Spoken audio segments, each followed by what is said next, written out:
next case, 1 Tesla is equal to, so Tesla is equal to 10 raised to the power 1 Tesla is equal to 10 raised to the power 4 gases. Yeah, 1 gas is equal to 10 raised to the power minus 4 Tesla. Okay, gas is a unit of magnetic field in CGS system. If a stationary electron is subjected to a uniform magnetic field, it will unaffected. अगर motion ही नहीं कर रहा, so there will be no magnetic field effect on that electron. Hydrogen atom that has lost its electron is moving east in a region where the magnetic field directed from south to north, it will be deflected as. So मैंने आपको कहा था कि अगर direction की question आ जाए, so simply just make a diagram, so it will be easy for you. This is north, this is south, this is east and this is west. So हमारे पास hydrogen atom है जिसने electron loss किया, so बच गया proton. सही है, hydrogen के पास एक प्रोटॉन एक इलेक्ट्रॉन, इलेक्ट्रॉन लॉस हो गई, so बच गई प्रोटॉन. So प्रोटॉन जा रही है in a region where the magnetic field directed from south to north, magnetic field और वो ईस्ट की तरफ जा रही है और magnetic field south to north है. So magnetic field is south to north और this is east and this is west. और चार्ज जा रही है is moving इधर is moving east in a region. So sorry, this is east and this is west. और charge जा रही है इस डायरेक्शन में, प्रोटॉन इस डायरेक्शन में मूव कर रही है. अब इस पर फोर्स किस डायरेक्शन में इफेक्ट करेंगे. सो इसके लिए मैंने आपको क्या कहा था, हम राइट हैंड रूल यूज करेंगे प्रोटॉन के लिए.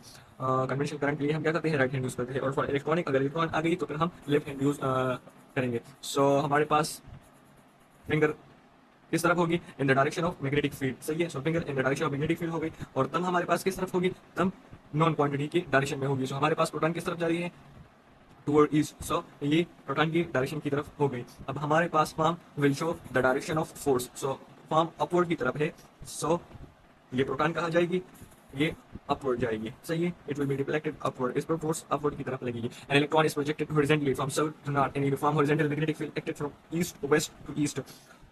The direction along with it deflected is. So simply वही रूल है, वही एमसीक्यूज है, जस्ट हमारे पास डायरेक्शन को चेंज किया है और हमारे पास प्रोटॉन की जगह यहाँ इलेक्ट्रॉन है. सो मैंने आपको कहा कि इलेक्ट्रॉन के लिए हम क्या यूज करेंगे, लेफ्ट हैंड यूज करेंगे. So this is north, this is south, this is east and this is waste.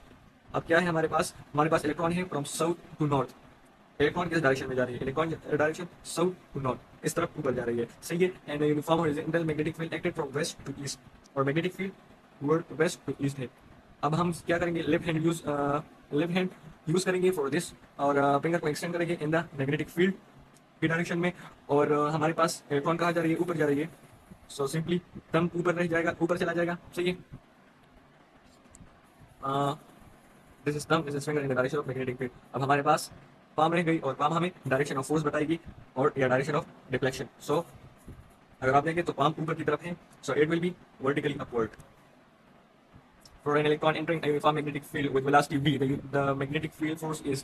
So proton के लिए हम क्या करते हैं, जस्ट फॉर कन्वेंशन करंट हम लेते हैं F is equal to q v B. लेकिन इलेक्ट्रॉन के लिए अगर हम फिर चार्ज को नेगेटिव कर ले, सो नेगेटिव की जगह हम क्या कर लेंगे, वी बी को उल्टा करेंगे, and that is will be q v B. The load and force is based on both dot and cross product. ये देख लें, this is and cross product, and the charge is with dot product with these two. So both dot and cross product is here for Lorentz force. The force F on a charged particle Q moving with velocity parallel to magnetic field is given by, parallel means the angle is zero, so sin zero is equal to zero, and force will be zero. Q will be sin theta is the equation. An electron moves at 2 multiplied 10 to the power 2 meter per second perpendicularly to a magnetic field. To what is the magnitude of magnetic force? So magnetic force is equal to Q will be. अब हमारे पास charge है 1.6 multiply charge of electron 1.6 multiply 10 to power minus 19. Velocity है 2 multiply 10 to power 2, और हमारे पास magnetic field है 2. सो 2 multiply हो जाएगी 4 हो जाएगी, और 4 मल्टीप्लाई 1.6 विल बी 6.4, और 10 to power 2 plus 2 minus 19 will be 10 to power minus 19. So 10 to power 6.4 multiply 10 to power minus 17. The ratio of maximum force by F on charge particle to at angle of 30 degree. So maximum force कब होगी, जब हमारे पास क्या angle क्या होगी, 90 होगी. So sine 90 will be 1. अब हमारे पास एंगल क्या है, दूसरी फोर्स के लिए 30, एंड साइन 30 बराबर है 1/2 के. Simply sine 30 is equal to 1/2. सही है, सो अब हम इसको 2 पर ले जाएंगे. सो 1, सो ये हमारे पास रेशियो क्या आएगी, 2/1.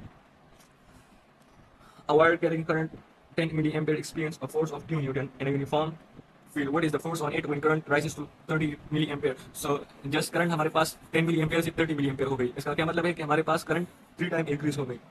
हमारे पास करंट 3 टाइम डबल हो 3 टाइम इंक्रीज हो गई. सही है, फ्रॉम 10 to 30 में. अब हमारे पास हमें पता है कि force is directly proportion to हमारे पास इक्वेशन है, सो इसका क्या मतलब है, force is directly proportional to current. हमारे पास force will be also 3 times increase, so from 2 newton to 6 newton. The direction of force experienced by a charge particle due to magnetic field is determined by, so अगर current conventional हो, so हम Fleming left hand use करेंगे, और अगर electronic current हो, so हम Fleming right hand, so both A and B is the correct option. 100 metre long conductor carrying a current of 2 ampere at right angle, so हमारे पास angle क्या है, 90 degree है, सो 0.5 हमारे पास मैग्नेटिक फील्ड है, so force हमें पता है किसके बराबर है, आई एल बी के, सो हमारे पास करंट है 2,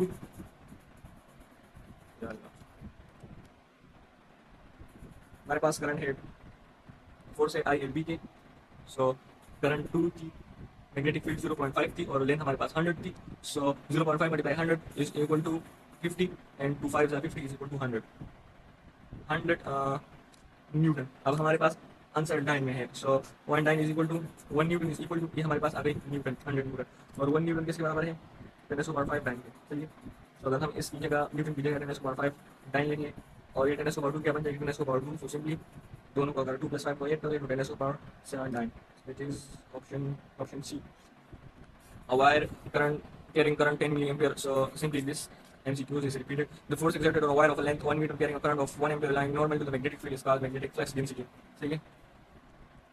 Magnetic flux density किसके बराबर है? Force by length by current. सही है? So अगर force हमारे पास exert हो रही है 1 meter length पे, और current हमारे पास 1 ampere है, so this is magnetic flux density. The SI unit of magnetic flux density is Newton per ampere per meter. सही है? तो आपको पता है कि force by length multiply current, so ये हमारे पास न्यूटन आ गई, हमारे पास एम्पियर आ गई, और ये हमारे पास मीटर आ गई, so newton per ampere per metre. What is the current, what is the angle at which magnetic force on current carrying conductor is equal to the half of its maximum value. So अगर हम sin 30 को ले ले, सो sin 30 किसके बराबर है, 1/2 के, so maximum की हाफ हो जाएगी, और मैक्सिमम में एंगल कितनी होती है, 90, सो 90 विल बी 1, सो ये 1/2 किसके बराबर है, 0.5, so this will be the half of maximum, अगर हम 30 पे एंगल